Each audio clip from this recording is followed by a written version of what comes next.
話俾大家知個秘密，雞血藤你千祈唔好直接攞佢嚟煲水飲啊！好多街坊都係直接攞雞血藤嚟煲水，呢個真係大錯特錯啊！如果話你踎低起身都好困難，行2、3步路就要唞一唞嘅，今日呢，我嚟教你一招，將你廚房角落頭嘅雞血藤加上一隻靚豬腳，可以將你幾十年嚟嘅寒同濕全部帶出嚟，你又夠唔夠膽相信呢？好多街坊都仲未知道，立秋之後飲豬腳湯勝過一堆滋補秘方，尤其係頸椎、腰椎唔舒服、手手腳腳酸酸麻麻嘅街坊老友，呢個豬腳湯你記得認真收藏好，多啲煲佢嚟飲啦。呢個方啊，真係又平又好使。我拉叔就係因為呢個尾龍骨位置，後生嗰陣做粗重嘢嚟親幾次，依家一到翻風落雨，手手腳腳扯得特別犀利，上個樓梯都索晒氣，四周圍到處打聽，到處去省城掛埋晒各種專家號，人哋話呢種情況淨係可以緩解，但係痛起心呢，真係攞你半條命仔啊！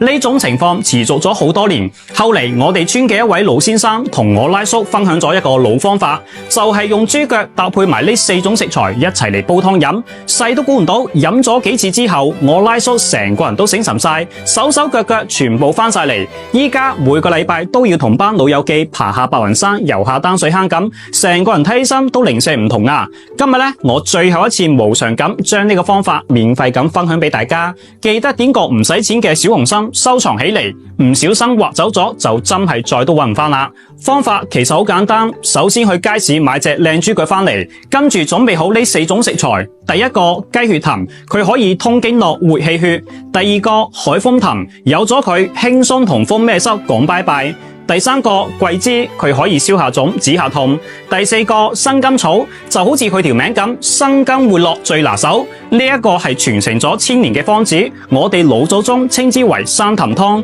我哋傳統文化認為痛則不通，就好似鎖住道門咁，營養入唔到去，身上嘅好多問題就會出晒嚟。如果你都有上邊講嘅呢啲情況，話知你今年係40、50、60、70定係80、90，你呀一定要帶返屋企試下啦。飛完水嘅豬腳轉入個砂煲裏邊，加入雞血藤、海風藤、桂枝、生甘草，呢啖湯嘅靈魂呢，就係呢幾個藤啦。再放入2片生薑，倒入2碗唔使錢嘅豬肝水，冚蓋中細火煲翻佢1個半鐘，最後落翻少少鹽調下味就可以飲啦。1個禮拜煲翻佢1到2次，一段時間之後你肯定會翻嚟多謝我啊！咁攞嚟煲湯嘅呢幾種食材，平時喺市面上係好難揾到靚貨，嫌麻煩又或者怕買錯嘅，可以學似我哋咁買呢種提前搭配好嘅一整包湯料，真材實料，科學配比，獨立包裝，冇花冇假。每次煲湯嘅時候攞1包出嚟，簡單又方便。人到中年想唔認老都好難，記得要多啲飲呢個湯啦。